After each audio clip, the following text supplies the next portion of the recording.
Well, good evening, residents of the East Contra Costa Fire Protection District. Fire Chief Brian Helmick here to do another week's of our Facebook Live event, which is going to be shared on YouTube, Facebook, and also on Periscope. As always, I'm going to pause for a moment to make sure that we are streaming live another week's as I can see on my own phone here. I'm asking everyone that is watching this event, please share it. Please share it to anybody that you believe this information will be valuable for, as I do believe we have a lot of good information to share to you today. So thank you for joining us. Again, I'm going to go through a little bit of housekeeping to make sure that we have as many people on this, because I do believe the information is valuable. This update is going to be a little unique, as we've had a very busy week of activity operationally. And I want to be able to provide not only an update of what's been going on, about what was recently the Deer Zone incident, which is transitioning to the SCU Lightning Complex. That SCU stands for the Santa Clara Unit for CAL FIRE Lightning Complex. So I want to provide an update on the complex incident. I also want to be able to give you some loose ends and housekeeping. And so the information that's on that screen, we're going to keep that there. Anyone that wants information on that incident, I'm going to be referencing that in here in a minute, so please write that down. But let me talk to you about who this is for. Again, this is for the residents and businesses of the East Contra Costa Fire Protection District. Again, I'm your Fire Chief Brian Helmick. If you live in Brentwood, Oakley, Knightson, Bethel Island, Discovery Bay, Byron, Marsh Creek, Morgan Territory, this is a medium for us to be able to get information out to you. This is the fourth time we've done this. Again, we're live on Facebook, YouTube, and Periscope.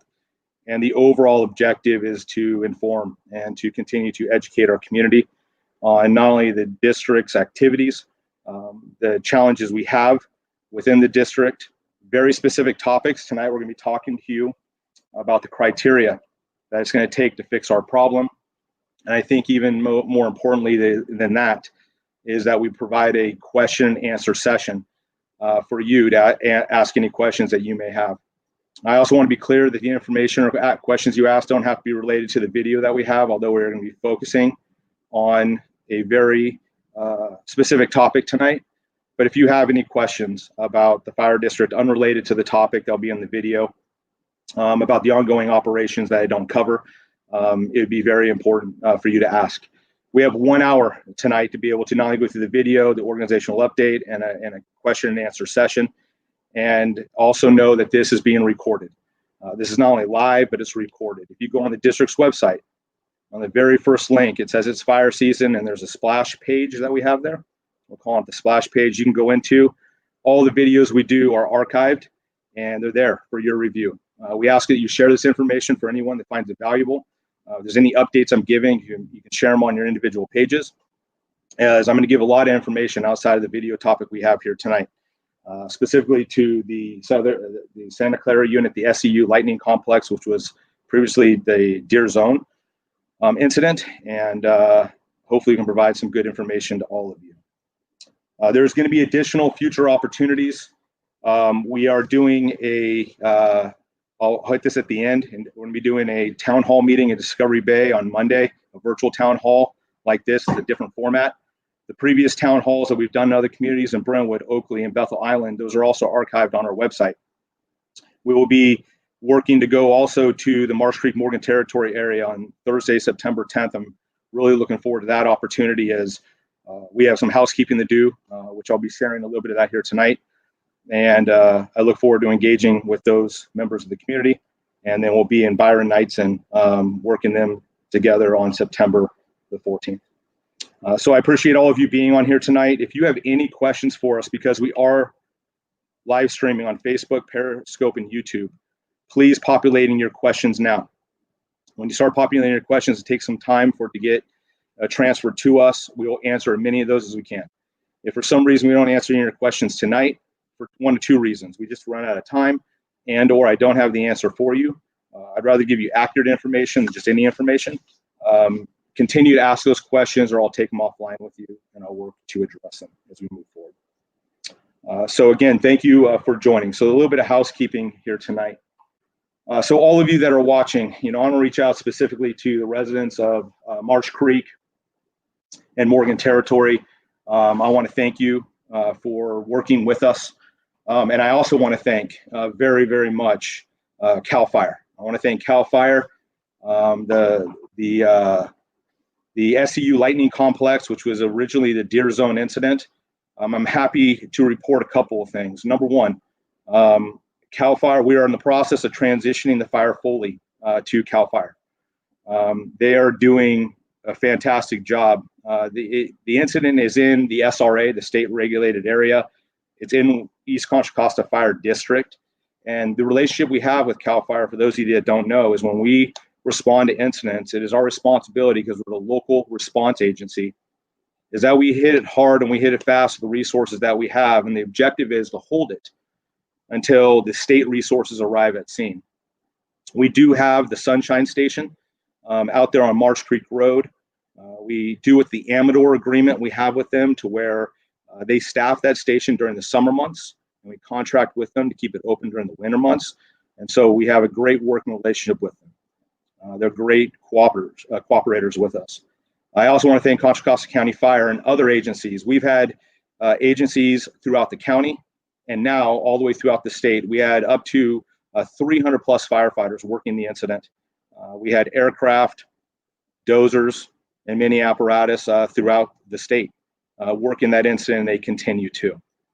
So very specifically to the incident, I want to give some details, and I want to talk about some things real quick. The incident right now, and this is the information provided to us by CAL FIRE. They're going to be the information sources we move forward. The information on the bottom of my screen is what I recommend all residents to continue to look at to get additional information on the fire. Fire.ca.gov/incident.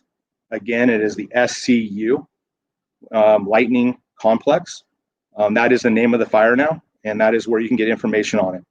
The fire is 1,200 plus acres, 0% containment at this time. And that was as of last night. They anticipate they'll be doing a flyover tomorrow morning to update that containment numbers, but that is the information I have at this time. We've only had one firefighter injury, heat related. Happy to say that he is fine at this point, but we have no citizen injuries. We have no structures lost and or damaged at this time. There are still mandatory evacuations in place for the Marsh Creek Road, all of Marsh Creek Road, Marsh Creek Road from Round Valley to Morgan Territory, and all of Morgan Territory is still evacuated. The information, to get more information on the incident, is down below. We, East Contra Costa Fire, because CAL FIRE has had the reflex time to get the resources they need throughout the state to not only continue to contain that incident, work that incident, they released the local resources back to our jurisdiction. We're back at normal staffing as of today. And so it took us a couple days. We recalled up to 24, 25 of our members out of the 33 that we have. So all chief officers came back. Many of our firefighters came back not only to work the incident on the Hill, but also to maintain the district staffing. And we had to let firefighters also recover due to fatigue. So we had major rotations going on, but we were able to hold the line. So we're in a transitional phase right now. CAL FIRE is running the incident. We are supporting them in a manner of we are a cooperator with them. Our chief officers will be attending meetings on a daily basis to make sure that we continue to work towards resolving this incident directly. And so what I want to do before I move on is I want to say a couple of things, again, very specifically to the residents of Marsh Creek and Morgan Territory, is that I want you to know that your fire district takes great pride in what we do. All these incidents are really complex, and they're very challenging, and they're very hard to be able to not only respond, but communicate effectively, and information flow is always a challenge, and we strive to get better. I do know that we have room for improvement. We have heard, I want you to know I've heard you in regards to the comments, the questions, the concerns about how the district communicated evacuation and cooperation with our partners. And I take responsibility for how that is done and how it was done. And we do have room for improvement. Secondarily, is I do know that this impacts you in regards to being evacuated, and we are doing in the best interest of not only your lives and your property, And we are working diligently to lift any evacuations, but they're there for a reason, and we have to support the incident commander's recommendations, and we do. And so information flow is something we want to work on. We want to make sure that you have accurate, relevant, and updated information, and it's very hard to do. I thank you for your patience. I thank you for working with us, and we are going to be meeting with you on a later date. Not so much to talk about the district situation, its funding situation, but more to talk about how we can continue to work with you. And we are going to highlight our situation, but I just want you to know that I hear you. We have been doing a lot of internal briefings already, debriefings. We have some opportunities not only internally, but externally of how we can operate better. And so as we continue to move forward throughout this incident and future ones, I want to let you know as I hear you, and we're doing the best that we can.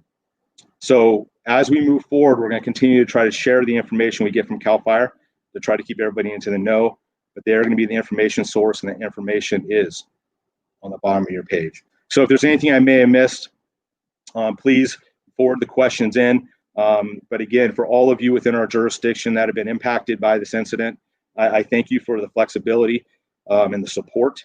I also commend our firefighters coming in through emergency recall and otherwise. As we stated, we almost had 3 shifts worth of, we almost had a whole department back here running everything. And mandatory recalls are a request to our members to come in, and they stood up. And not only were we able to manage the incident on the Hill, we were always answer the calls here, but we were at one point had to downstaff our stations because we had to let one station sleep, and we rotated people through in 4-hour shifts to be able to get sleep. There were many members that have been up for 5-6 days at the time, and the 4-hour sleep they got is the first sleep they got in 24, 48 hours. So it was hard. So the lack of resources we have, we felt it. We felt it impacted us. So I hope that gives us a good update on that incident. If I missed anything at the tail end, we can do more questions. But again, thank you for being here. So for tonight, we're going to focus on a video. We are going to get into the Q&A. Tonight, what we're doing is we're focusing on the criteria to fix the district's historic revenue problems. I'm hoping that not only the video, but also my explanation at the end provides a little bit of understanding of how we arrived at our guiding principles and some of the things that you may see. So please share this event again. We're going to watch this short video. Please start to forward your questions in. It'd be very great to make sure that we can start addressing them. And once we watch the video, I'll add upon it, and then we'll go right into the Q&A. So again, thank you for joining us tonight. Hope you enjoy the video.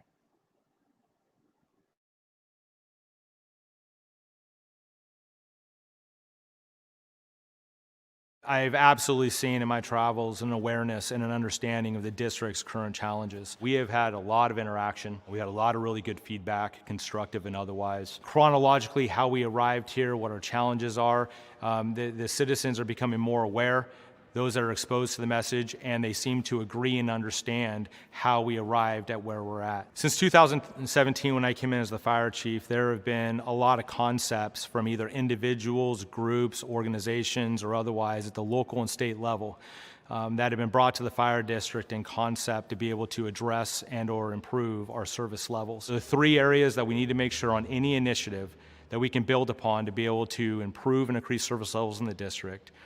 The money's got to be guaranteed to the fire district, it's got to be sustainable, and it has to be the right amount. One thing we need to ensure is that the money is guaranteed to the fire district. We have learned that government pass-throughs or getting revenue short-term from another organization through policy or resolution, there's easily changed and reverted back through policy or resolution. And for that reason, it's got to be guaranteed to the fire district, come to the fire district to meet the missions and our needs. Secondarily, it's got to be sustainable. If the revenues that we bring in the district are not sustainable, any service level increases we build on non-sustainable solutions, those that we employ to work in those positions see their position as temporary. It is a non-sustainable position. It is a bridge to nowhere.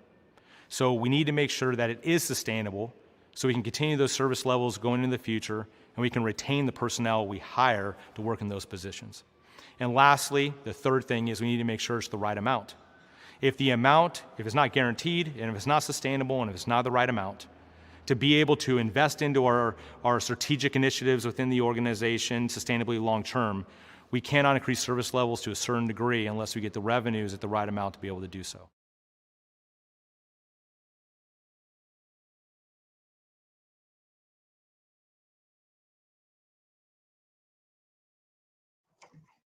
Okay. So the criteria required to fix our problem, this is a really important topic, and I do appreciate all of you understanding this at the end of what I have to say, or hopefully a little bit clear. We have guiding principles in the district, and I think the hard thing I have a hard time communicating about the guiding principles within the district is we did not get these principles just offhand. Through decades, 2 decades as a fire district from 2002 to current, and really from 2012 to date, we have experienced, as I stated, trying to exercise concepts or ideas that created unintended consequences in other areas of the fire district that we're now managing to undo because we chased concepts, we chased ideas. And we realized when we didn't apply by the criteria of it being guaranteed, sustainable, and or the right amount, it created so many other system issues that I want to talk a little bit about today and expand upon a little bit today. Furthermore, one of the things we didn't talk about in the video, even about criteria, and one that we've been really getting exposed to recently, is there's a lot of concepts that could potentially impact law enforcement, EMS, or other agencies we rely upon operationally. And we have found that to be equally detrimental because although we can get more resources to be on the street to serve you, we rely upon law enforcement. We rely upon the ambulances. We work as a team. And so if we get revenue that isn't guaranteed, it is not sustainable, it is not the right amount, and if it attacks and or takes away and decreases the capabilities of our partner agencies, we're just really transferring the problem. And so to expand, the guaranteed, the money being guaranteed, we historically, those who have been watching the fire district, we have been on a roller coaster. We were on a roller coaster from 2012 to 2017 to provide adequate services. Anyone that lived here in that period of time felt it, saw it, and heard it. We would open a station, close a station, open a station, and close a station. And one of the reasons is that the monies that are given to us were not guaranteed. When monies are given to us on a one-off or through another board or another council or another area, and we don't build mechanisms in place to build very long terms of understandings and agreements and make them guaranteed, and there's not laws or statutes or revenue measures or anything along those lines, if things aren't guaranteed to the fire district and they can be done through a change of governance of an organization or through a resolution or a policy, we have experienced and we have had a situation to where we have a situation where the monies are given to the district change. And so although a resolution put it into place, a resolution undid it. And so we can't turn our services on and on by a faucet. And so the situation we find is that we have revenue coming in, we're trying to provide a sustainable resource, and the money isn't guaranteed to us because it isn't locked. And that's one of the reasons why the district leans towards assessments. Assessments really aren't undone. They don't go undone unless there's sunset clauses built into them and or another initiative is put in place to take them away, or the governing board, as the fire board, stops acting upon it. It is a guaranteed source of revenue to the fire district, as is the allocation and the ad valorem amount, although it's low within the district, that's guaranteed to the fire district. And our fire protection law and statute states that assessments and taxes are the main way we get revenue. But we are looking for creative other ways to get revenue right now, but we have to be guarded when it's not guaranteed. And so when and if revenue comes in the district, we need to make it as ironclad as possible to make sure that revenue doesn't go away. Sustainability is another challenge that we had, as I stated in the video. If we have lived on short-term monies, 1 year, 2 year, 3 year, but the money is not sustainable. When we bring employees into the fire district, they look and say, listen, there's not sustainable funding for my position. There's not sustainable services for what it is that we're doing. And it's a short-term service level. And we lost many, as I stated in the video, many employees that came in and the district fought and tried to get short-term revenues and they had non-sustainable solutions at the time. And people left. Understand, short-term monies, non-sustainable monies can work if they're bridges to sustainable revenue. If there was revenue that came in and we knew it was coming in a year or so, we could use a short-term solution to build a bridge and increase resources, but it's got to be sustainable. Furthermore, not the right amount. If the district doesn't have, if we get guaranteed money and it is sustainable to open one fire station, we can't open 3. I know that seems elementary, simple, and basic, but we get challenged at it all the time. Is we want to give you some money that is guaranteed, it is sustainable, but we have a 3-station deficit. Well, it's got to be the right amount. So as we look at this, you'll hear the fire district always speak to this when any concept or initiative comes up. Is the money guaranteed? Is it sustainable? Is it the right amount? And most recently, does this concept negatively impact those we rely upon on the streets? And if the answer is no to any of those, the question is, how do we correct that? How do we resolve it? And that has been very problematic, and it has been very, very challenging. So that kind of gives an idea of the criteria required. We talk about it all the time at our board meetings. We talk about it at other agencies' meetings. And I think the thing to walk away with again is that we didn't just arrive here.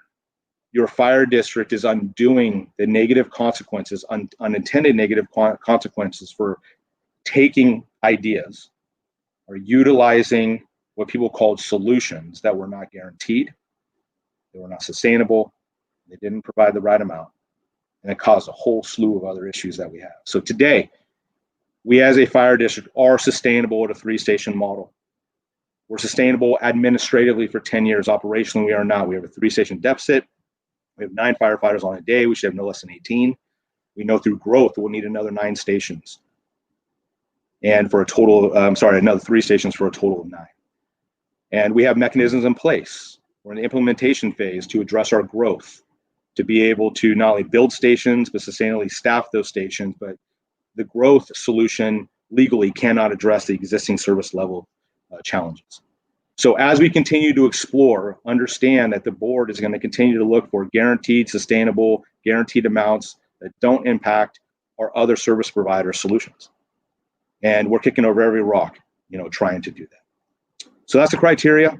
Let's go. I'm going to start getting into the questions, and hopefully we'll address them. It looks like we have a good 40 minutes to continue to work through questions, and I'll do some housekeeping at the end. Please share, ask your questions, and let's take the first question. No aerial support available. Okay, so I'm going to assume I'm going to hit this in 2 ways. The no aerial support I'm going to take from the Deer Zone incident, and then I can also deal with aerial apparatus, which they'll take those in 2 ways. I'm going to assume it's for the Morgan Territory incident. So that is right. Listen, the state, if you go on to what I gave you, the fire.ca.gov incidents, and you look at what the state is doing in regards to the fires, it is tremendous. The fires going on up and down the state. We are going from the Deer Zone incident. The zone defines the geographical area that we're in within the Santa Clara unit. The Deer Zone has been brought into the Santa Clara unit lightning complex because that lightning incident that came through, what was it, Sunday morning? Yeah, Saturday night, Sunday morning. It started a ton of fires. And there are multiple zones, there are multiple fires. At one point, I believe we had up to 16 fires. And they are triaging, which means they're sorting out. And they're looking at where is the high probability of life loss, the highest probability of structural loss. And they're making calculated and very difficult decisions for the whole unit. And originally, we were on the top of that list. When I say we, the Deer Zone was on the top of the list. And initially, if you were monitoring in the first 12 hours, we had a lot of air support. Then we got about 8 dozers on the incident, 300 firefighters on the incident, and other incidents were in the queue. They were escalating and they were growing, and they had to transfer it to the ground resources and move it to other units. It's a very collaborative effort. We don't have resources just sitting on the ground unassigned. It is that they're calculated. Again, we are actively still fighting that fire, and there are no structures, no life lost, thank God. And we're doing a good job guarding and protecting. But that is correct. Right now, there are not available air resources. They do fly over to recon. They do fly over to measure. They do fly over, and the need were to change, the need were to rise, they would adjust accordingly. But we have very dynamic and complex incidents going all the way through the Santa Clara unit. And so that is why you don't see it here today, but it was here earlier on. We did anticipate on day 2, the second operational period, and any of those that saw, they asked, I got asked by some members, we did plan. We very much did plan on day 2 for there to be a heavy presence of aerial, a lot of air work being done. Priorities, respectfully, with life loss and property, had to change and get redirected due to fire behavior and otherwise. And so these things are very dynamic. They're not static. And so that's why there's no overhead aerial support for the Deer Zone incident and now the SCU lightning complex within the Deer Zone. The district does not have an aerial firefighting apparatus. If that's what is regard to, we rely on mutual aid. That is a special request from other agencies throughout the county.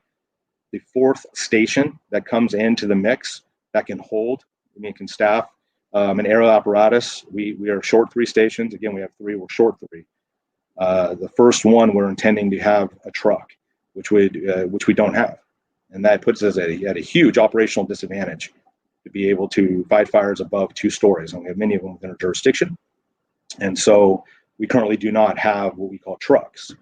We have fire engines, but trucks get us above 3 stories when we need those. For any commercial occupancy, industrial occupancy, residential over 2 stories, we have to call mutual aid. And if they're not available, they can't come. If they do, they do. So that addresses aerial apparatus.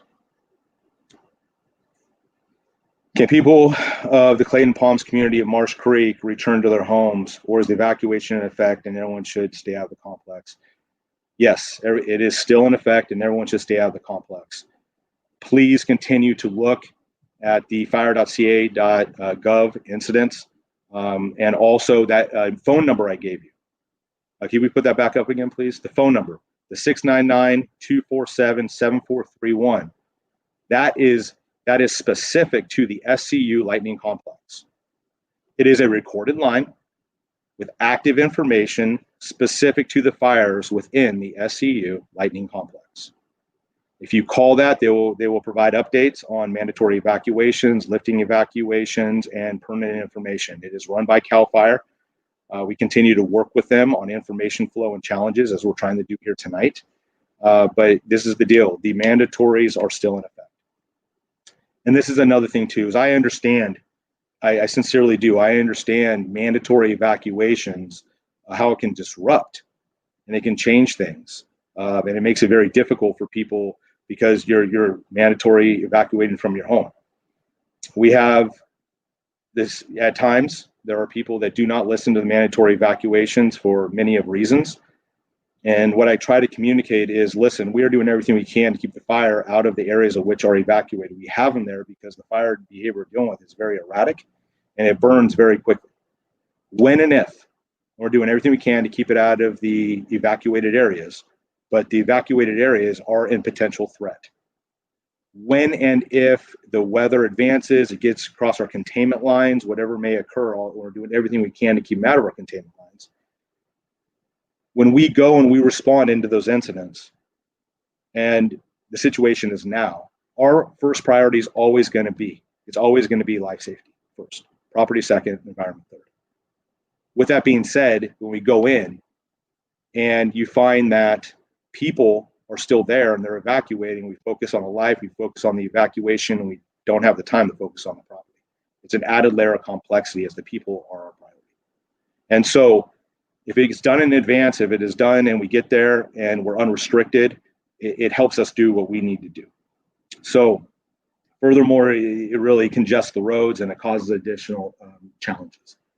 I also want to highlight, as I'm getting a text here, and I think my fire marshal, PIO, our public information officer, that that the fire has consumed 3,000 acres. So what I said previously, this is new news to me. But they are, it just in 3,000 acres consumed, but still I'm being told it's 0% contaminant. So on the evacuations, yes, they're still in place. So thank you for abiding by the orders. Next question, please.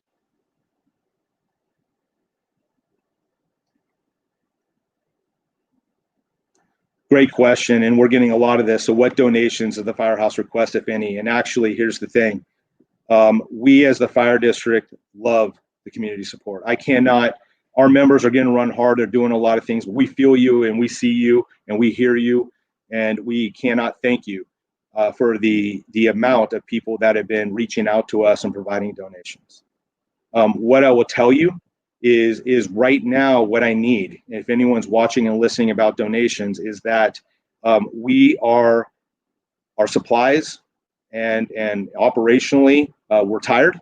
Our members are tired. We're run, but we have the supplies that we need. And our firefighters need to get some rest. They need to continue to run their calls, but we currently do not have any needs from supplies. With that being said, there's a lot of people impacted. The incident continues to grow. We work hand in hand with the American Red Cross. So it is asked, donations to go to the American Red Cross to continue to support the ongoing operations. They support our incidents, they support our evacuation centers, and they're a great partner. Secondarily, if there are people that really want to support our firefighters, that is not done through the fire district. There's an independent association called the East Contra Costa Firefighters Association, and the East County Firefighters Association, they do take donations. The fire district does not. We are here to serve you, but the association through the firefighters, they are very community oriented. They are very community focused. They do things not only for the community, but they also do things. We have a historic piece of equipment that is restored. They come alongside the families of our volunteer firefighters and our active firefighters that get injured, get hurt, or lose their life actively and or once retired. And so they are an extension, and all of our members, myself, we all participate in that, and that is an association. The gentleman that is in charge of overseeing that operation is Robert Ruddick. So attention, Robert Ruddick, but the email address, if anyone wanted to go to the association, is EAST, so EAST, CCFA@gmail.com. EAST, CCFA@gmail.com. So I'm asking we love the community support, but not only due to COVID, but also to the active incidents that we're in. We're asking for people not to come to the stations. We feel you, to give donations as we're trying to be operational ready for what we do. And we're trying to, when the members have downtime, to give them downtime for them to be able to get some rest. So again, the East CCFA@gmail.com is the Firefighters Association, and then the American Red Cross. And we appreciate you supporting us in that manner. We hear and see you, community, and we love you for it. Thank you. Next. Is there an ETA when the evacuations from Marsh Creek will be lifted? Great question, and that's fair. As I stated previously, I do not have a timeline on that. What is asked is that is going to be continued to be driven by the operations, the incident commander, we call it IC, and the evacuation coordinators for the SCU Lightning Complex. That phone number for information, the website is going to be the information. I want to let you know, myself, Chief Albert, and Operations Chief Ross McCumber, we are meeting multiple times per day with the incident command team. Although we are operationally off the incident, as of today, we got all of our units off and CAL FIRE is running the incident. We are still administratively engaged. We know we want to work on better information flow. We hear and we are trying. And we are trying to see what we can do to responsibly lift any evacuations. They're monitoring and looking at this situation. As information flows and become available, we'll push it out in cooperation and through the direction of CAL FIRE when available. But right now, we do not have an ETA, but we're continuing to push and making sure as soon as one becomes available, we get that information to you. So I do thank you for your patience. Next question, please. What tax is being used to fight the fires on the Deer Zone fire, and how often is the fire being measured?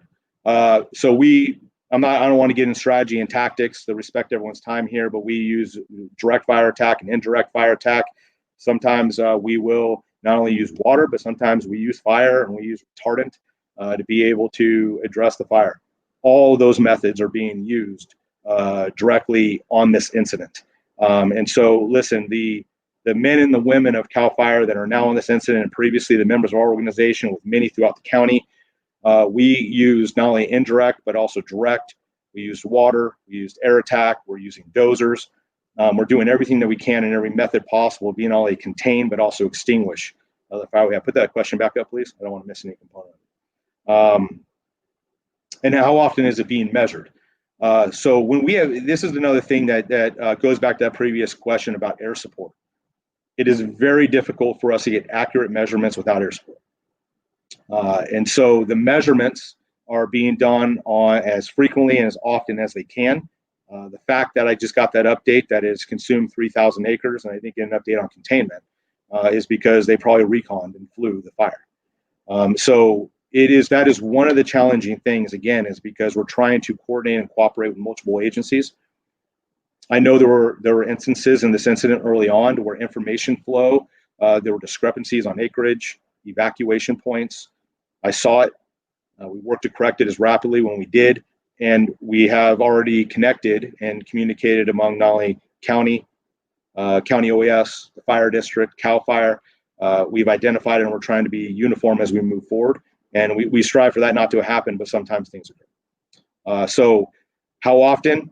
There's not like we do it on a set time. We do it as frequently as we can and try to provide the updates. But as I stated, air support is limited, and it is hard to gauge without air support because the footprint is so big. And the terrain, anyone that's been out there, from Brown Valley all the way working towards up towards Marsh Creek, it's some rough country up there, and there's a lot of terrain to cover, and it's hard without air support to get accurate measurements. So we do it as frequently as we can, and they obviously did it recently, and it looks like they're doing it again tomorrow morning. Next question, please. The other day in the Deer update, you mentioned browning out a station to assist fatigue. What station was browned out, and is there any idea how long that is expected? I appreciate you taking the time to update and be forthright with the district and department's issues. So, yeah, so what we did is, as the incident was escalating, we had all of our engine companies assigned through what is called initial attack. The fire came in, we responded all 3 of our engines, and we rolled tandem, which means they took not only our wildland units, our Type 3 engines, and they rolled tandem with water tenders. They brought their own water with them. So 3 people on each engine, but they brought 2 pieces of equipment. One's an off-road unit, and one carries 3,000 gallons of water. And they get it to a stacked place, leave the water tender in place, fight their operations, and they have a water source. So we took all 3 there through initial attack. When we started getting the updates and realized it was an escalating incident, we did initially right off the bat, we did a command staff emergency recall, and we got all but one of our command staff to return because one was out of the state. We made contact. He said he was back en route. He'd be back later that evening and or the morning in worst case. And by the next morning, we had all of our command staff, all 4 of our operational battalion chiefs and our fire marshal, for a total of 5. In district, including myself. So all 6 of us and the command staff were there. We did emergency recall through our firefighters. We got back all but, I believe, 4 of our firefighters through emergency recall. So we staffed up the engines that we had, and then halfway through the first operational period, we rotated the members off the fire line up on the hill because they were already on multiple days. We had some members at that time that had been on 5 days straight. We had some members that had been up for already 24 hours, and we knew fatigue was a factor. And that's something that we battle with constantly, and we try to balance it out. So what we did is we built an operational plan to where we knew we had to get guys off the hill. We knew we had to run the district. And so I want to be clear about the browning out of the station is we have 3 stations in our jurisdiction, 1 in Oakley, 1 in Brentwood, 1 in Discovery Bay. When I said we browned out a station, it was in some ways it was a rolling brown out, but that's even kind of a misdescription. It doesn't describe it very well.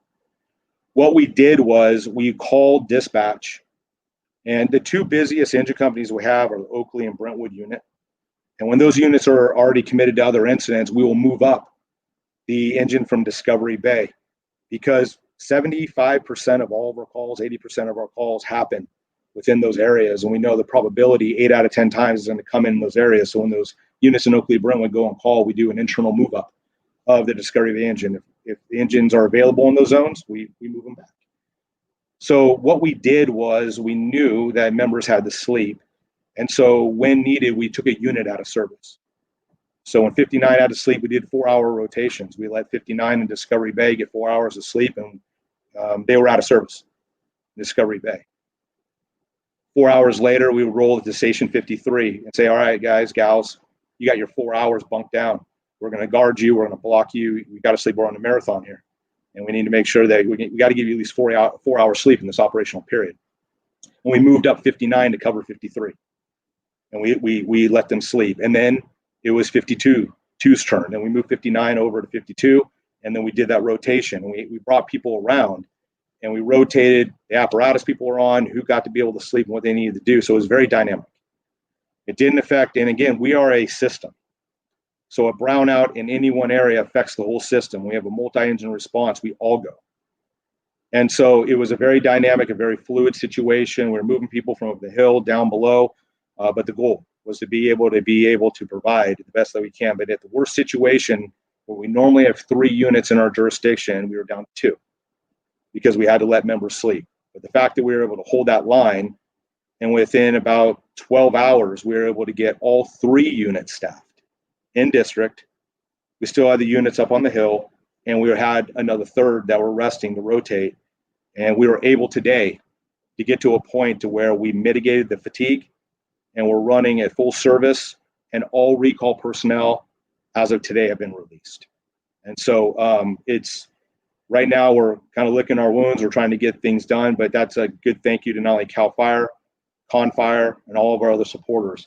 But that's how we approached it. We took the jurisdiction as a whole into consideration, and that's how we managed the fatigue challenge that we had, the resource challenge we had. I will also say, before the next question comes up,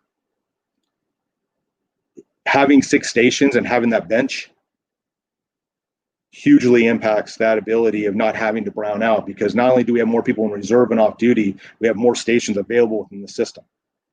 So not having the depth really impacts us to having to brown out or move people around. We just didn't have the depth, even though almost everyone came back. And it was, you can ask any other fire chief, any other area, having that many people come back from emergency recall is unbelievable.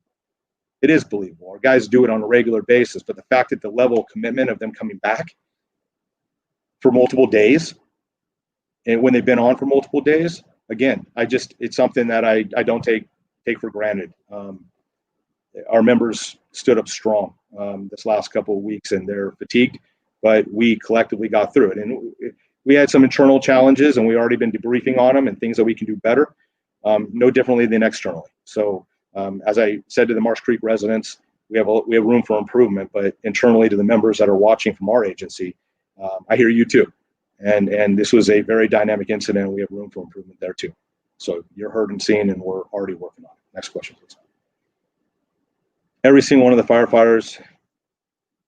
Yeah, and I want to be clear, that's anyone that was in uniform, anyone that has a badge, regardless of the agency.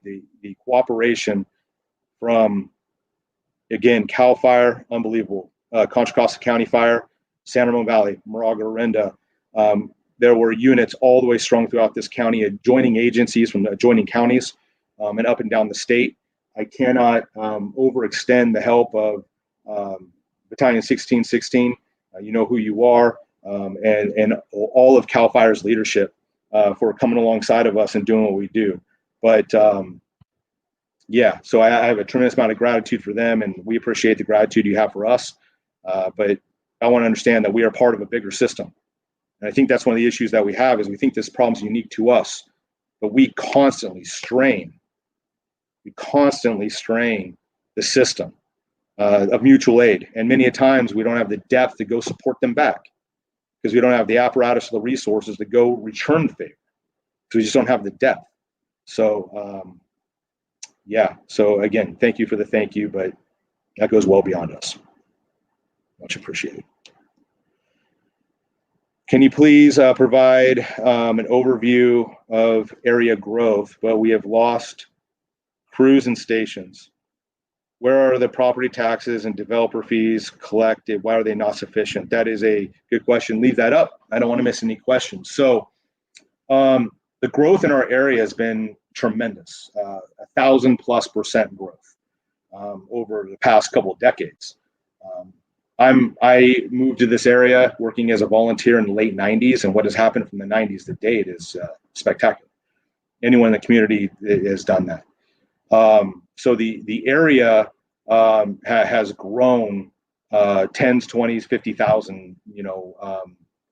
I'm not going to stretch to 100,000, but it's been substantial, the amount of growth that we have had. The property taxes, as I've discussed in other ones. Now, I want to be very clear about something. Developer fees are different than taxes and assessments.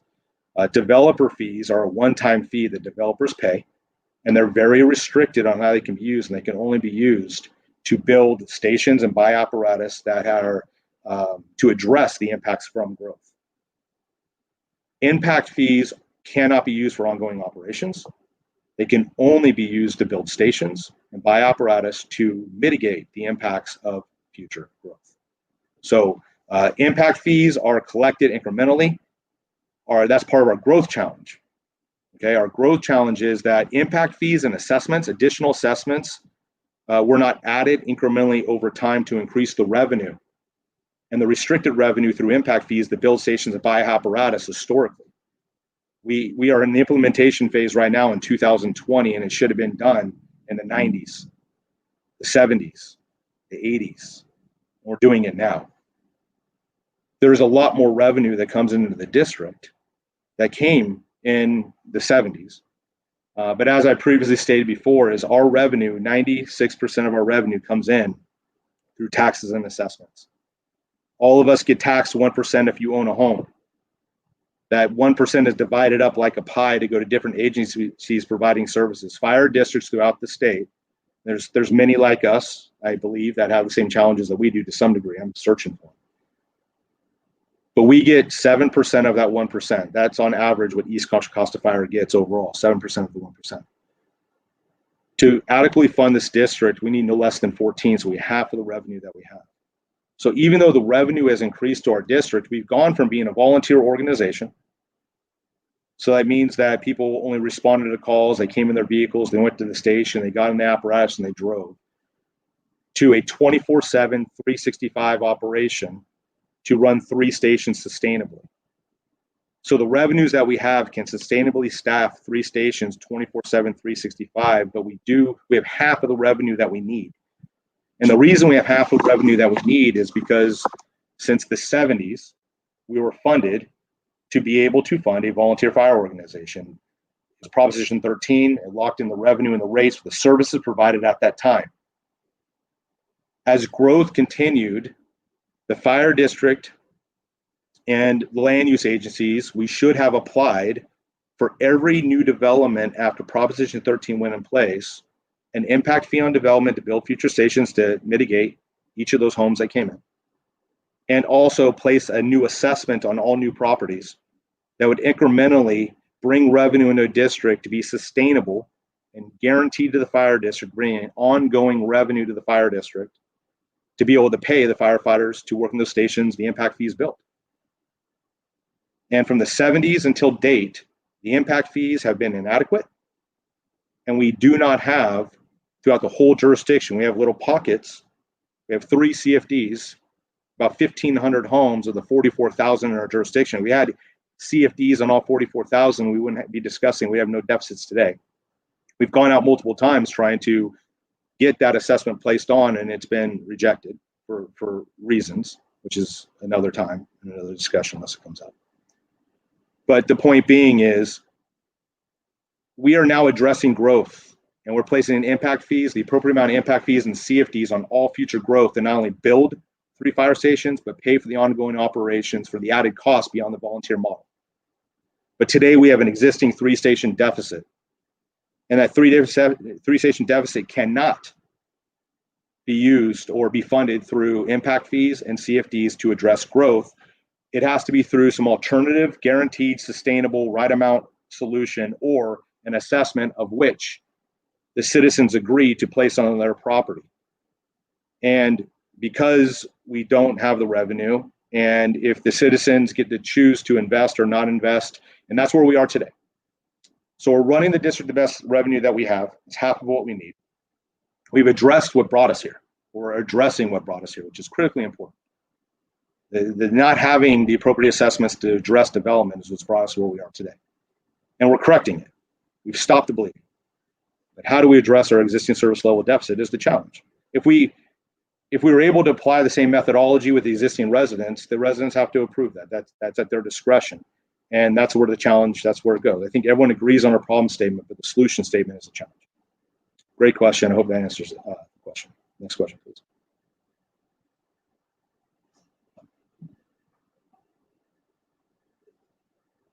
What is average response time to respond to calls? So what I would recommend, because we have different areas within the jurisdiction, we spend a lot of time on every month to address this question in detail. So what I don't want to do is I don't want to represent, because we do, and I'm actually going to pull it up right now on my own, and I'm going to give you some information. But if you go into the fire district's website and you go into about the district, it says monthly operational reports. When you click on the monthly operational reports, every month, the operations chief, Ross McCumber, he puts out an operational report for the district. It's done on a monthly basis. We present this at our monthly board meetings. We go over calls for service within West Brentwood, East Brentwood, Discovery Bay, Byron, Oakley, Knights, and Bethel Island, Marsh Creek, Morgan Territory. How many engine company rollouts? Rollouts are how many times that we go, because what's important about that is because every call that's generated, it could take 3, 5, 7, 15, 80, like we're dealing with here, resources to mitigate. So how many of our units rolled out? So it's going to tell you, that's why we say we ran 7,700 calls last year, but it took 9,500 pieces of equipment to mitigate it. And that's important. When you don't have depth, it impacts that, because not every incident takes one engine. Many incidents take 3. So it's important to understand. So it talks about rollouts. We also look at response areas about how many, again, for example, West Brentwood in the month of July had 155 calls with an average response time of 8 minutes and 32 seconds. And then it relates it back to June. In June, we had 124 calls with average response time of 8:03. But in the calendar year of 2019, we had 1,880 calls for service with average response time of 7:36. So to be very clear, is we're very analytical and we look very calculated at response times throughout our whole jurisdiction. If you look at average response times within West Brentwood is 8:32. Within East Brentwood is 9:31. Byron Discovery Bay is 11:08. Oakley 7:41. Knightson 10 minutes 55 seconds. Bethel Island 15 minutes 31 seconds. Marsh Creek Morgan Territory 11 minutes and 54 seconds. If you were to take all of those in 2020 so far, our average response time, averaging those is 9 minutes and 32 seconds. But understand that we have response times that go 20 plus minutes, and even more importantly, that 7,700 calls that we respond to a year, 25% of them we don't make it to. Chew on that. 7,700 calls, 25% we don't make it to. Units are available, but by the time they get from quarters as they get to scene, the ambulance, or they self-transport, or they say they're gone from scene. You don't make it at scene. Or we have to call by an outside agency because all of our resources are committed on other incidents. So response times, as accurate as they are, those are the response times for the engines that hit responding and hit on scene. We don't always make it to scene. It's an underservice. It's something that shouldn't happen. It happens, but it shouldn't happen daily. I mean, we're 25% of our calls. So I hope that provides you the information. If you have any questions, Chief McCumber and myself are available offline. Next question, please. It depends. How long are we evacuated for? I wish I could just miraculously can mitigate that situation and be done? And the honest answer is, I don't know, until the threat is removed, until you're no longer at risk. We have very technical, trained, seasoned professional people that are eager and equally want to lift any mandatory evacuation. I can't stress it enough. It is not in our advantage to hold mandatory evacuations beyond any longer than they need to. We don't want to. We are actively communicating, but that is going to be a decision made by the incident commanders. They're analyzing it on a regular basis, and I know they are eager to lift, but they will not lift until the threat is mitigated. And so I can't thank you and appreciate your patience. I understand the frustrations. I sincerely sympathize, and we're working eagerly to correct it. And I know we have many members doing the best they can right now, CAL FIRE members, to correct that. And we're talking about it on a regular basis. So again, thank you for your patience on that. Sorry. Next question. That's a great question. So I don't have time to go in depth. Now, what I would say, if you go on the district splash page about its fire season, we're archiving all of our meetings. We did a Bethel Island town hall meeting Thursday, I believe it was. We spent a lot of time. I did a presentation about tax rate areas, what they call TRAs, and where are your taxes going. Please watch that video. What I'm going to tell you is there are over 200 tax rate areas, TRAs, within our jurisdiction. And every different tax rate area gets charged at 1%. That 1% is divided differently depending upon your tax rate area. When it came into the district, the services are being provided, but that pie is divided by the services that wherever geographically you live, you provide services to schools, special districts such as the fire district, water district, sewer district.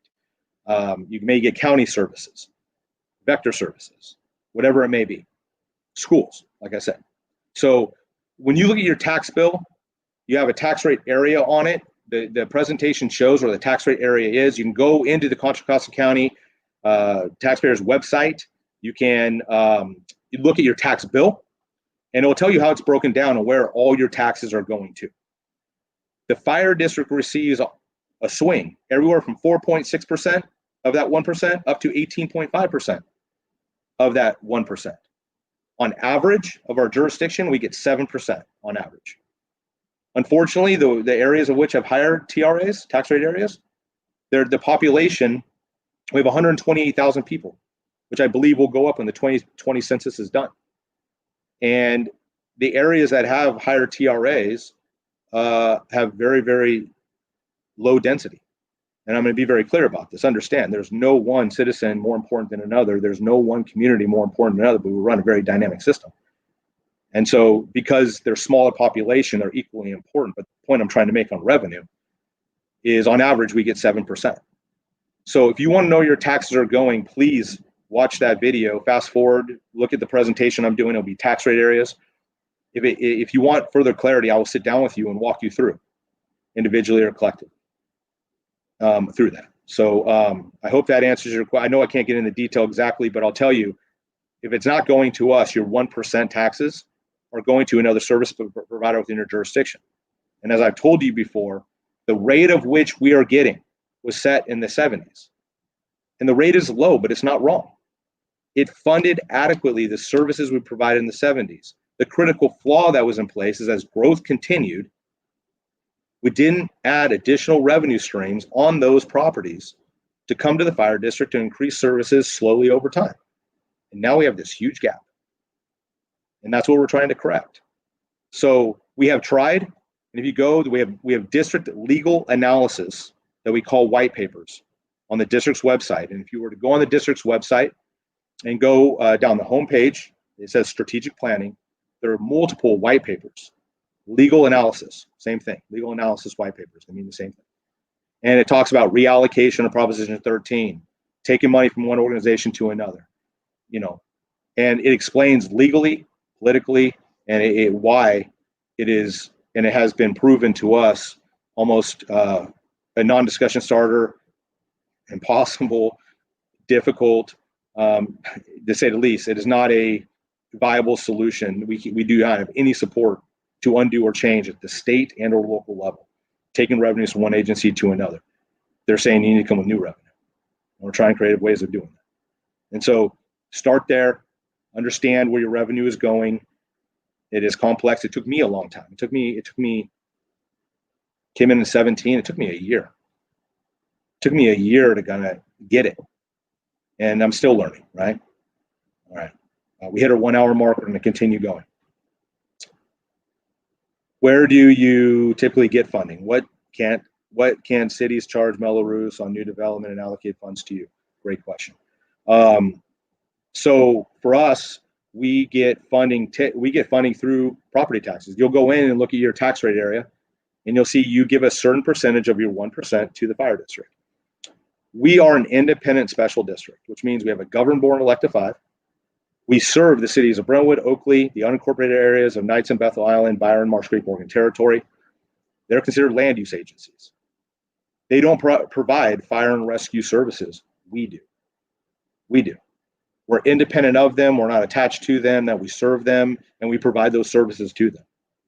Okay?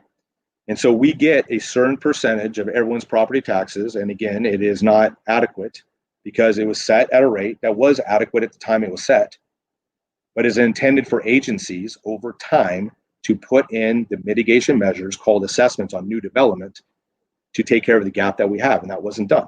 We are now doing it for future growth to address our 3 stations. I'll come over the next 20 years.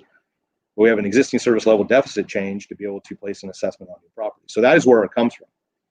We are working with the city of Brentwood to put in the impact fees that developers will pay one time to build future stations and buy apparatus. We are also in the implementation phase, hopefully in the next 2 months, to create what is called a CFD, a Community Facilities District. And all future development will be annexed. It will come into that Community Facilities District, which will be an assessment on all new properties to pay for the impacts of their new development. And they will bring additional revenue. So incrementally, we can open station 7, 8, and 9 over the next 20 years slowly to address the impacts of development as it comes in. So we're on the implementation phase to address that. We're working with the city of Oakley, Brentwood, and the county to make sure the impact fees are accurate. And we're hoping by the end of September, that will be done, and September, October. And we're hoping by September, October, we'll have the district-wide community facility district take care of operations. So we are working with them to put those mechanisms in place. Any other assessments that need to be done are district initiatives. It's something that the district does because it needs to be guaranteed sustainable and the right amount to come to the fire district to provide the services that we provide. We're exploring alternatives. We're looking at state propositions. We're looking at county potential taxes. We're seeing if any of those things impact the fire district positively or negatively. We're going to analyze all of that until around the November range, and the board is going to reassess and say what positive or negatively happened due to November elections, propositions, concepts, ideas. And then we are going to be looking to address the existing 3-station deficit. People ask me all the time, what does it take? What would it cost to address the situation that we have? And we are working on finalizing those studies that I'm going to be putting in front of the board, and you can watch. We're going to be putting them in front of the board and have public conversation. But we believe that the range, and again, don't hold me to this, but I want people to know, is that every station would cost about $133 per year per station. That is what we believe we're going to land, and studies are going to validate it. $133 per year per station. So for 3 stations, it'd be $399 per year to bring additional 3 engines to be able to address this issue, to make it go away. If the board were to move forward with that, if they were to accept that. That's a guesstimation. The studies are going to inform it, but for $133 per year, because it's 1 station, you double that for 2, triple for 3. We know that is approximately where we're going to land, and we're going to continue to work on that. So listen, nobody wants new taxes. I understand that. If we had done our job, those assessments would be already on the tax roll before houses were even bought. It will be for all future residents. They're going to come. They're going to decide if they want to buy their home or not. We're going to say you're going to be adding stress onto our system.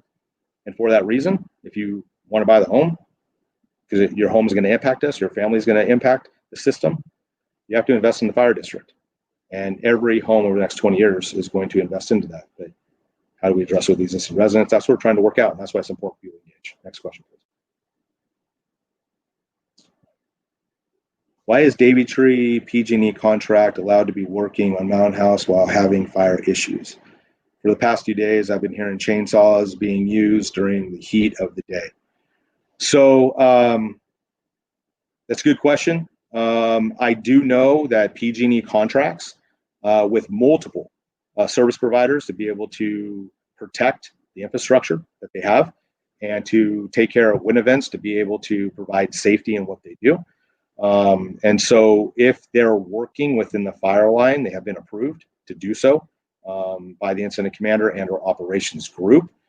So again, I don't want to speak very specifically because that specific situation I was not aware of, but that doesn't mean that the folks didn't. And I will tell you, I think what they're doing is due to the weather, due to the fire, is that we have increased fire activity, is they will bring in subcontractors and other crews that are licensed and trained to do that type of work.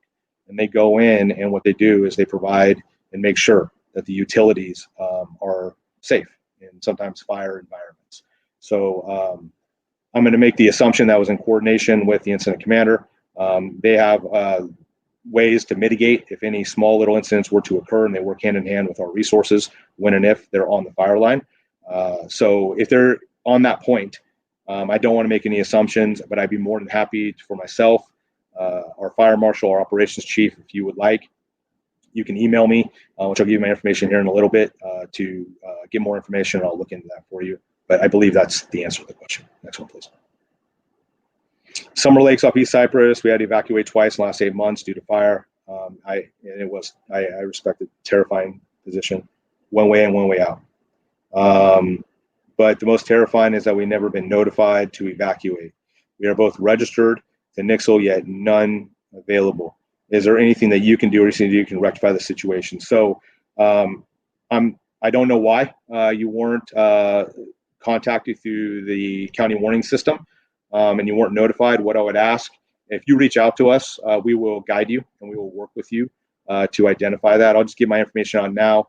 I can forward you to the appropriate person. My phone number, my cell phone number is 925-584-8468. We'll post it on the screen here in a minute.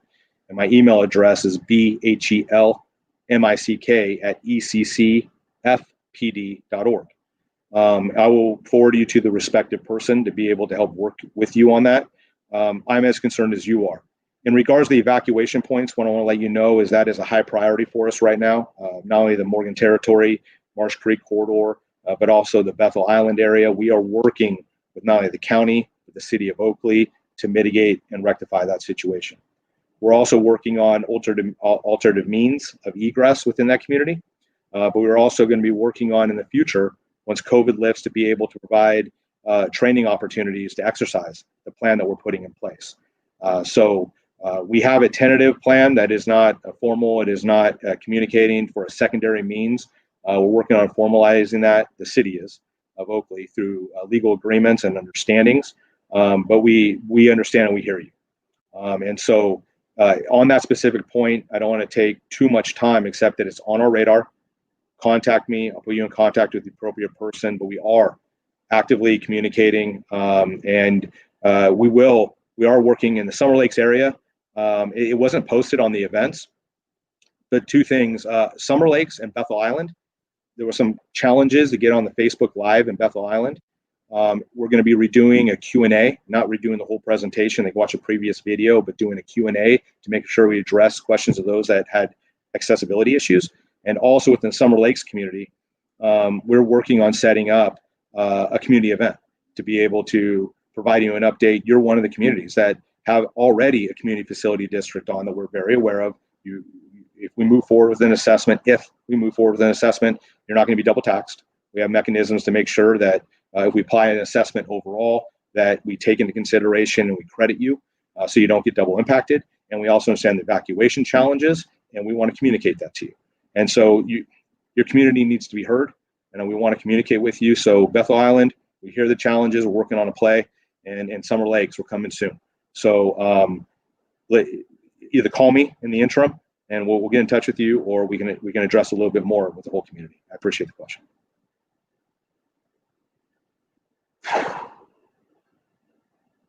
Thank you.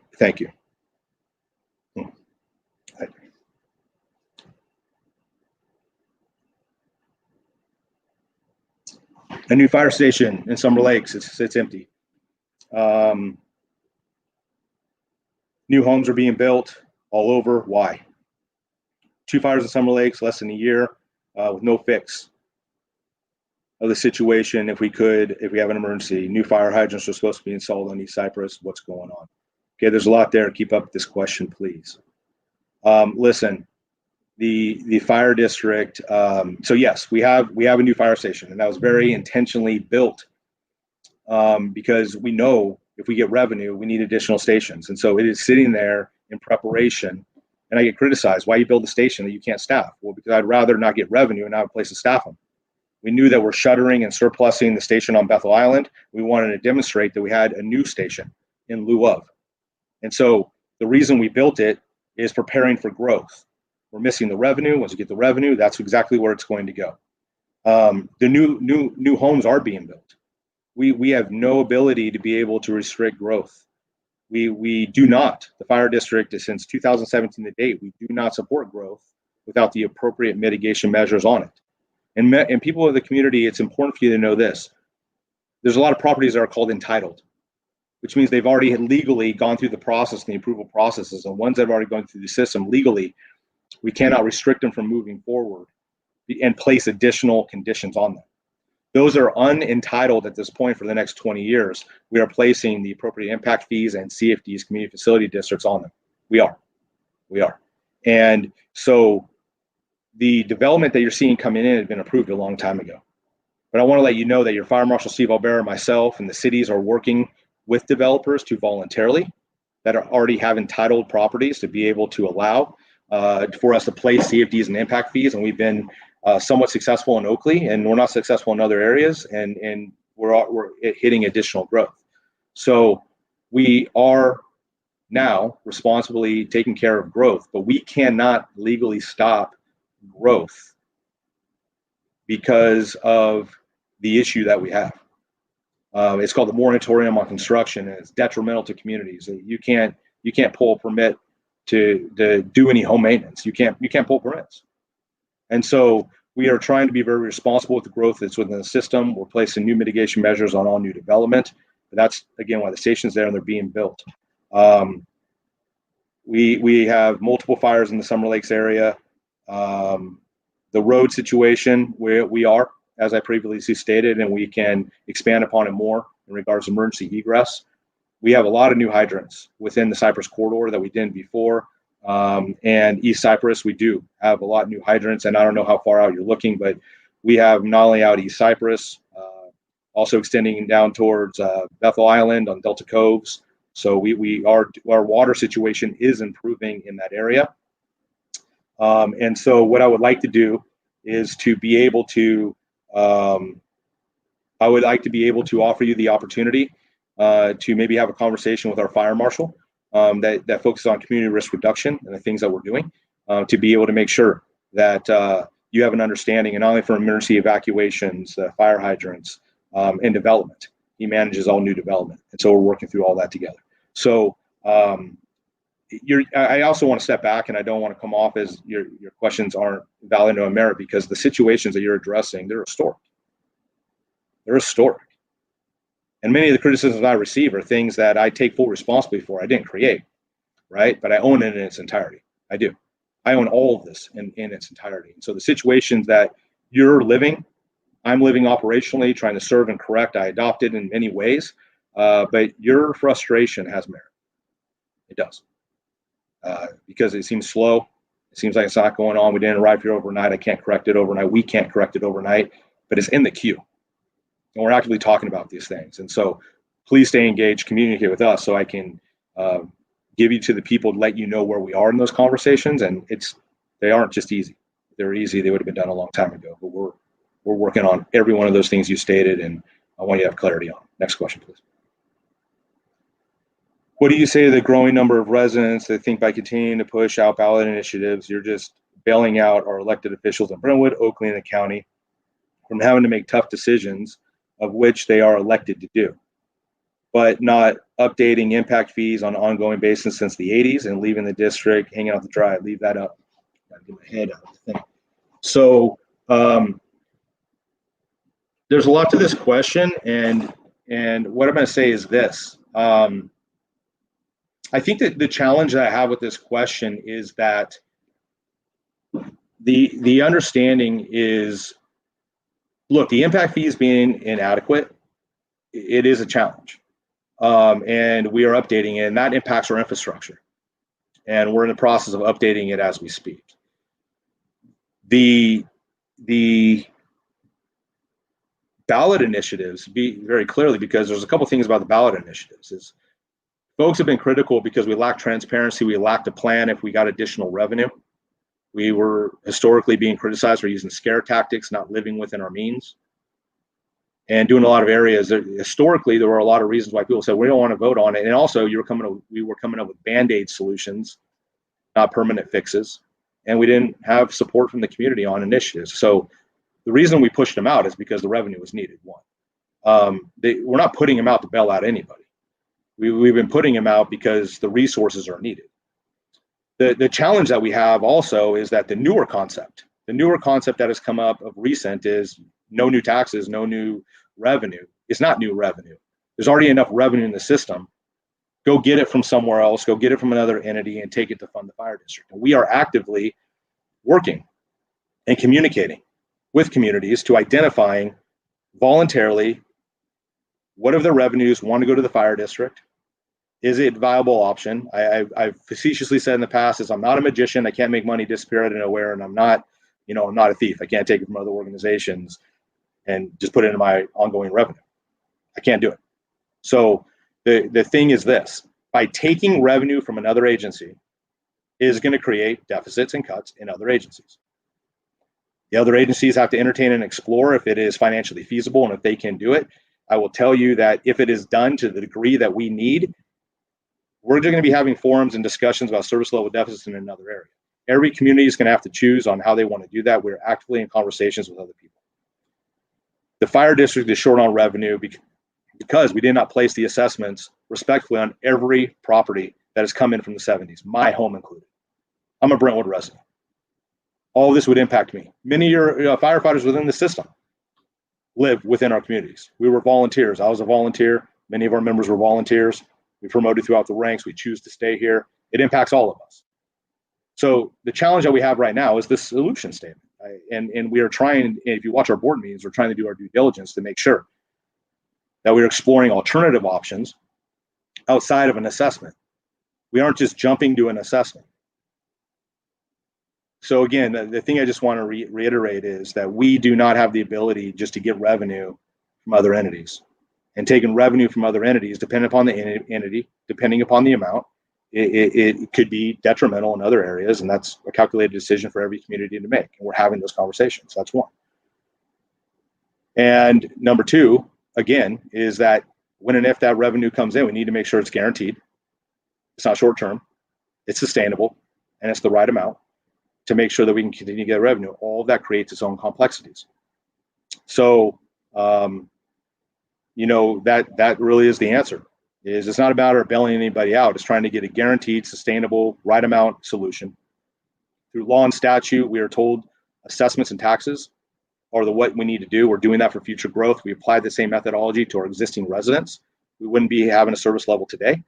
We can't do that without the existing residents. We've been told find alternative means. We've been spending years, and we continue to. And we'll continue to work on reallocation. We'll continue to seek it from other entities.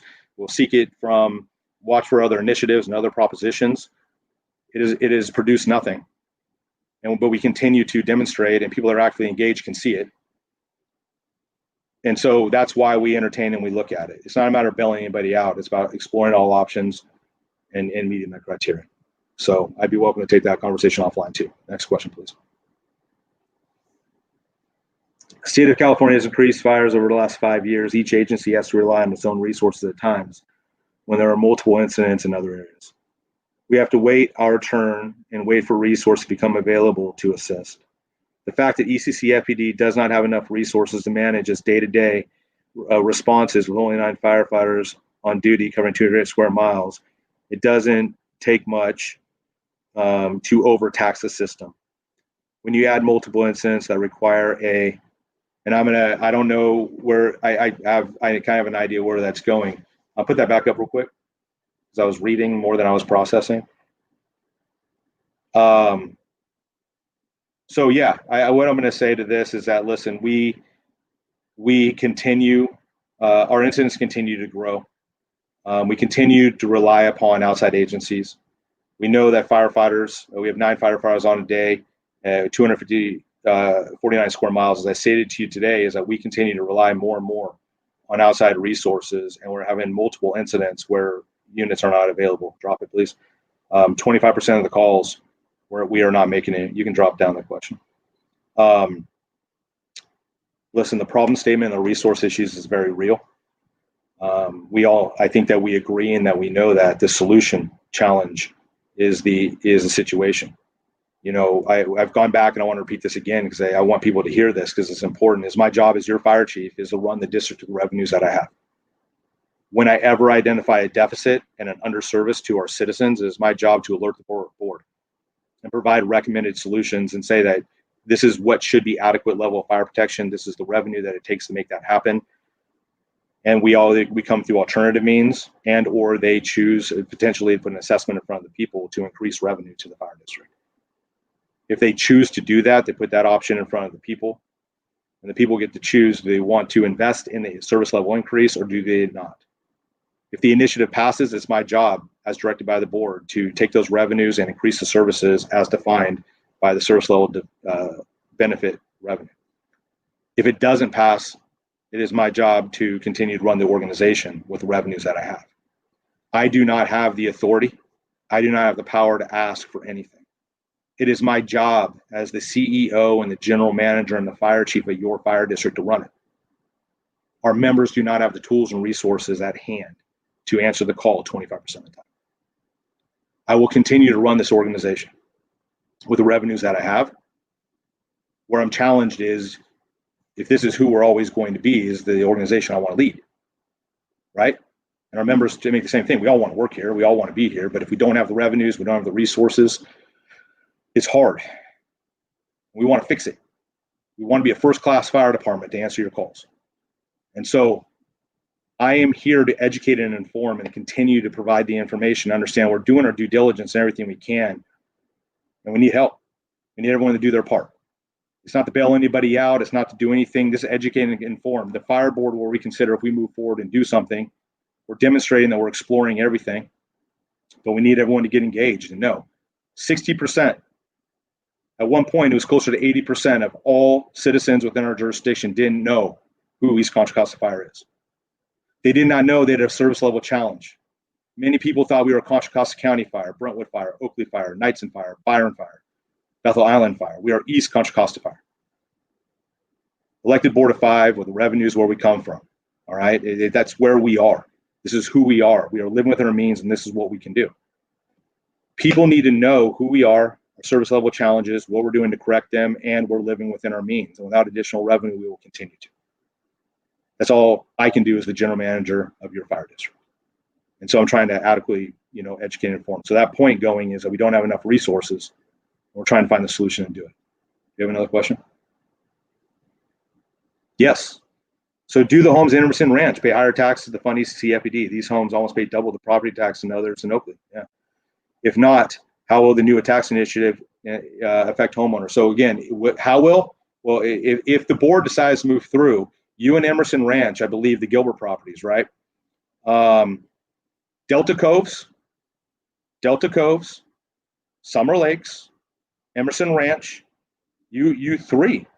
You are 3 of the communities that we're trying to get every other community in the jurisdiction to have that same type of assessment model on their properties. So the answer to your question is you do, and I thank you. You do invest into, and when you bought your home, you made that investment and you understood. You are one of the voluntary developers that we worked with to saying we have a very real issue and you're bringing it in. You're already entitled. But we can't adequately provide protection. And they did the responsible thing and said, we want to be part of the solution. We invest into our community. We want our residents to have adequate fire. And they led by example. And we're continuing to work with other developers to continue moving forward. And yes, they took on that liability and responsibility, and it is to you. And you are investing into the fire district, and we need to get others to do exactly where you are or come up with an alternative means, right? And so to go directly to your question is we see you, we understand you, we understand that. We understand the optics of that. And the fire board is readily aware. And you can look, if you look at our strategic planning, one of our initiatives is to address the inequities of our taxpayers. And the inequities is we have three homes, three communities that pay CFDs and nobody else does. Everyone pays the 1%. Everyone pays the 1%.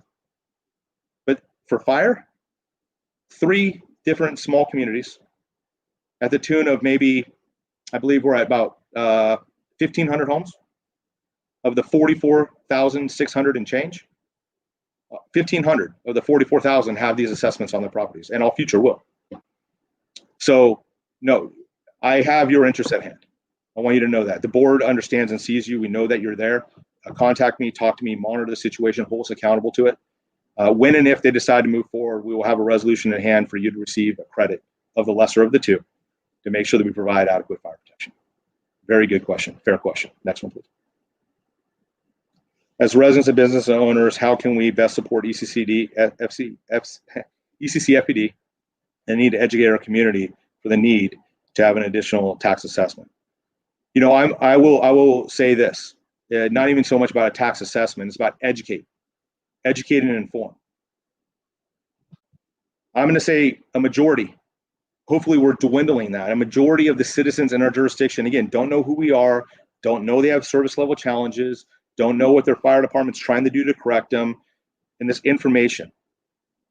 If you can share these events with community members, if you can let them know about the district's website, if you can give them my cell phone number, my email address, if there's a community group to speak to, listen, until people understand the problem statement, they can't engage into a solution. And I'm more discouraged by those that don't understand the problem statement than those that don't even agree with the fire district's approach for the solution. There's a lot of concepts. We're trying to make one of them reality. But I'm overly concerned about people not knowing. Let people know about these Facebook Live events. Let them know about our website. Let them know about the town hall events. Get engaged. Get engaged. It's very important. So educate and inform. Continue to monitor.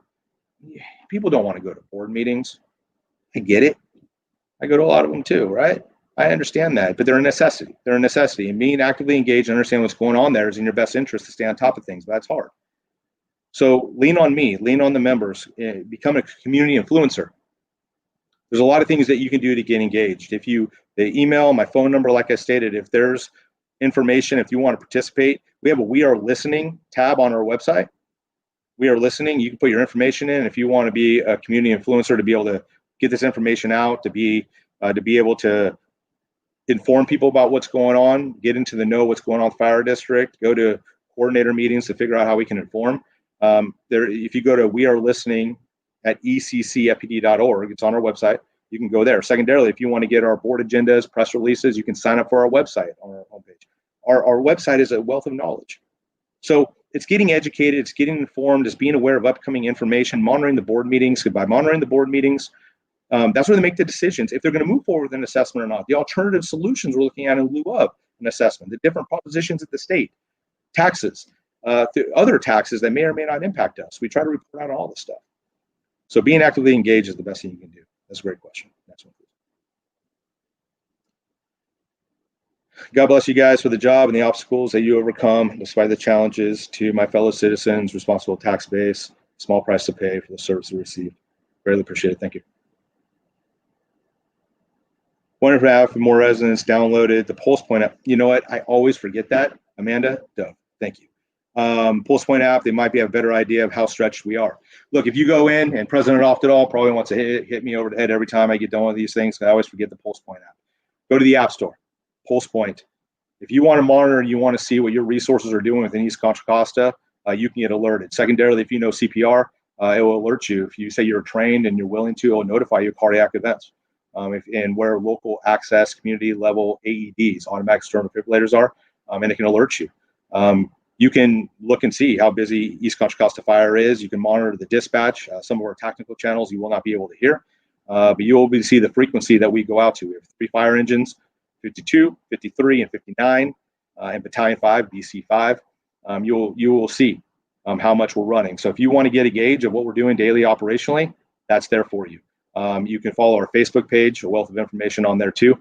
But Amanda, great information to get engaged in that program. Thank you. Next question.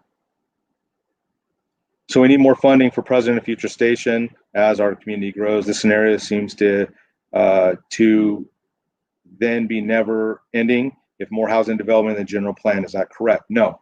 The plan we have does address the impacts for all general plans. So the next 20 years we have assessed and we've looked at the county, Contra Costa County, the city of Oakley, and the city of Brentwood, their general plans for the next 20 years, and our impact fees are put in place to assess that growth. When and if the general plans are adjusted, urban limit lines, that's the lines of which you can build to within cities, so it creates more density. Urban limit lines are moved. We reassess, we readdress, and we look at our studies and we update them on a 3 to 5 year basis, and we take into account any adjustments, and those adjustments are incrementally placed onto future growth.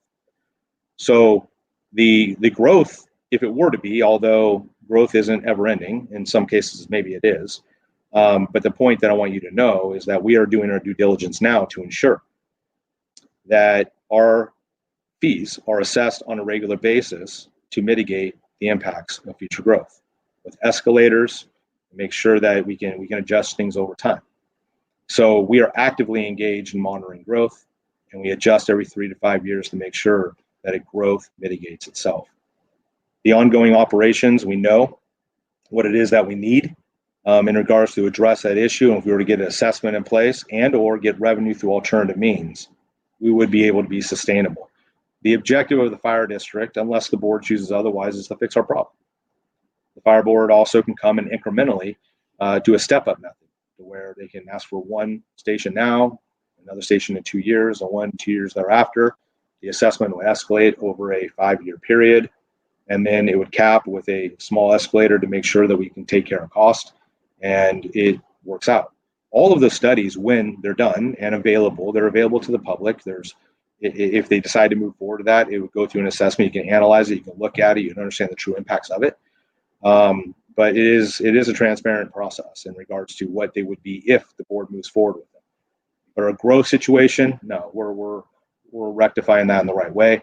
And the existing service level challenge, when and if the board moves forward with it, is going to be taking the same approach. That's a great question. Great question.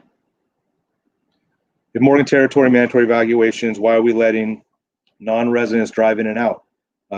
Move the barrier over and check IDs. Amy, I agree with you.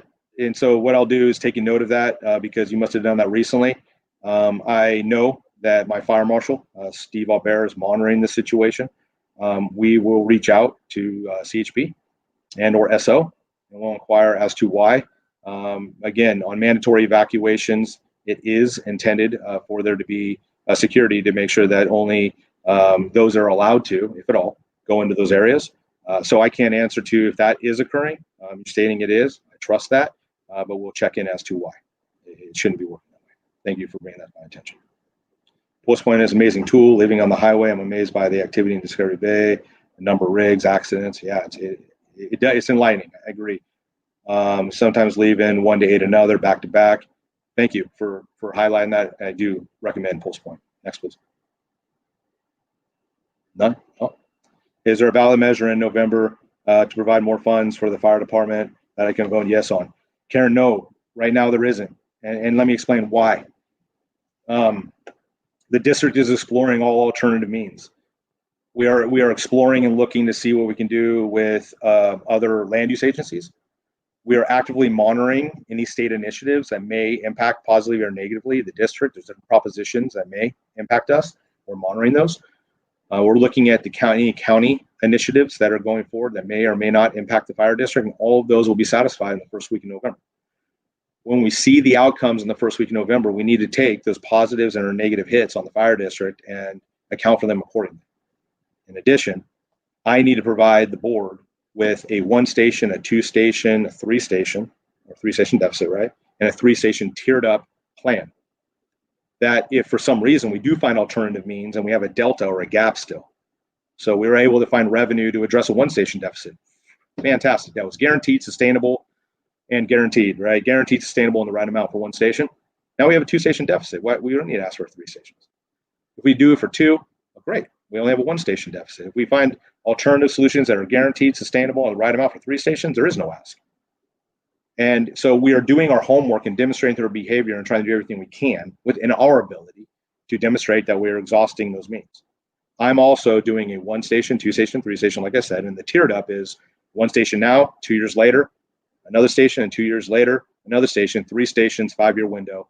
We can use one-term funds to be a catalyst to get us over those humps, over service level increases.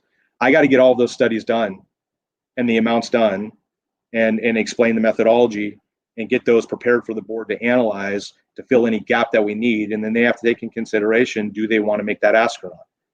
That's why it is so readily important for people to understand the problem statement so nobody's surprised. I want everyone to be educated and be informed so you can make an educated decision on what it is individually, from business to personal, that people want to do. We're presenting the problem, we're providing the solutions, choices will be made, we continue to run the district and highlight the issues. So that's a process that we're in. November, they're going to be analyzing and relooking at what we're doing, and we're trying to make sure that this is something that we're going down the right direction that people want. Next question, please. Yeah, I was still, yes. So unless, let me look at my phone. Unless something's come up in the period of time and I do not have an update from Chief Albert and or Chief McCumber, which makes me believe that the mandatory evacuations are still in place. Please put that link back up in regards to the cafire.org and the phone number, please. The question's a fair one. That is going to be driven by CAL FIRE, fire.ca.gov/incident. Call that phone number, 669-247-7431. That is a live recording that will tell you about the SCU Lightning Complex, which the Deer Zone is now part of. And they will speak to not only fire activity, acreage, and evacuations, if they've been lifted or not. That's the source. When we get information to our channels from CAL FIRE, we release it. But as of now, all mandatories are in place. I can't speak to as why people are going back. They shouldn't be going back. Things aren't going on. Chief Albert, I assume, is looking at the access law enforcement challenge right now to see where we're at. And but again, that is managed by law enforcement in regards to evacuations. But thank you for the information. Next question. The amount that every homeowner would pay per year, per month, would be worth every penny. These firefighters that protect us and put their lives on the daily line, there's no reason homeowners shouldn't pay to increase funding of fire protection. Thank you for your perspective. Michelle, next question, please.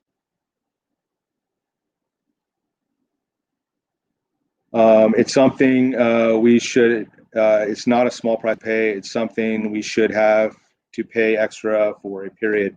San Ramon gets 14 cents of their ad valorem to fire. They get 10K more residents than Brentwood. ECF gets 7. This problem with a broken allocation structure, it needs to be fixed there. Our cities need to hold the state feet accountable. I would strongly again recommend, please, I would love to talk with you offline.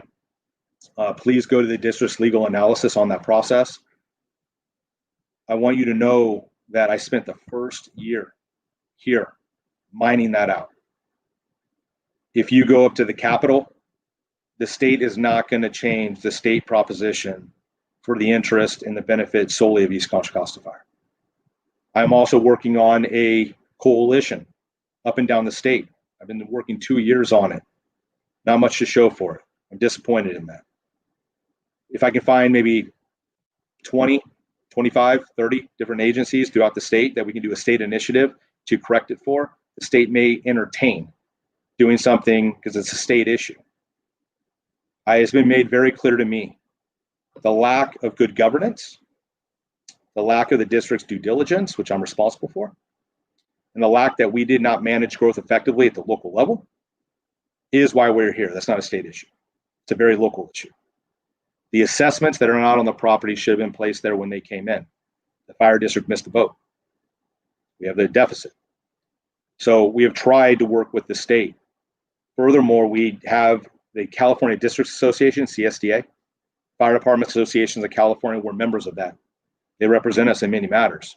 Said, if If you look for reallocation that negatively impacts your other partners and reduces their service levels to increase yours, non-discussion starter. You can't impact one negatively to increase one positively. And we've also went around our jurisdiction and tried to voluntarily have other entities take a certain part of their revenue and give it to the fire district, and that's hasn't gone so well. We're still having those conversations. We'll continue to have those conversations. But to reduce service level or services from any entity to increase ours, I will tell you that right now people feel fire is more invaluable, but I can equally tell you that people are as passionate about schools, they're as passionate about parks, they're as passionate about libraries, they're as passionate about whatever. And I don't have any control over that, but we are making the asks, we are making the pushes, and we are trying. But understand that process. You can't take it. You can't make it happen out of nothing. And many say that you need new revenue for new services, and taking from one to impact another is challenging. So I want to be very clear as we're trying, sir. If you're watching and seeing, and you can read the legal analysis and see the obstacles that we're up against, and we're continuing to try, but it just hasn't worked. So I think that is my marker. We're well over. I apologize. I can't believe it's 7:40. Unbelievable. I hope this has been valuable. The next event on live stream is going to be August 25th at 6 o'clock. I don't take this situation lightly, and I want to do some housekeeping. We have a town hall in Discovery Bay. Everyone's welcome. Everyone in our community is welcome to go to that event. I think it'd be a wealth of information. We'll do some very specific Discovery Bay topics as we did in Bethel Island. There's some very specific community issues, operationally, historically, that we want to address, and in Discovery Bay, the same thing. But listen, all you residents of our jurisdiction, all of you are important, okay? All of you are important. No one call is more important than the other. Every citizen is important, equally important, all right? But I need the communities to help me.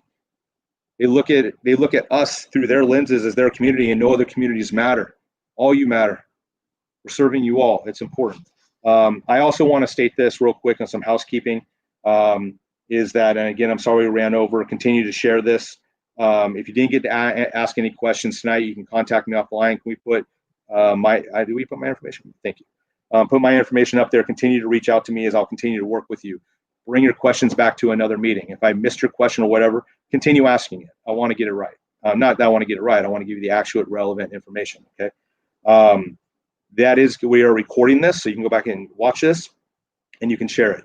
I also want to say that we're using multiple mediums, and one thing I want to highlight, I got notified today, and I'm disappointed by it, is listen, we are sending out through multiple mediums information to members within our communities. We're trying to do things as responsibly as we can. We were doing bulk mailing. You know, you do bulk mailing, you get a reduced rate instead of doing it outside of bulk mailing. So we have been trying to do communications, and we've done 3 different mailers to all the property owners in our jurisdiction. One was supposed to go out the week of July 27th. One was supposed to go out the week of August 10th and on 17th. We have 2 more that we're continuing to push out in the very near future. Come to find today, all 3 showed up once. Disappointing. We did not send them all at once. We had a better plan than that. It didn't work out. I'm responsible for it. My bad.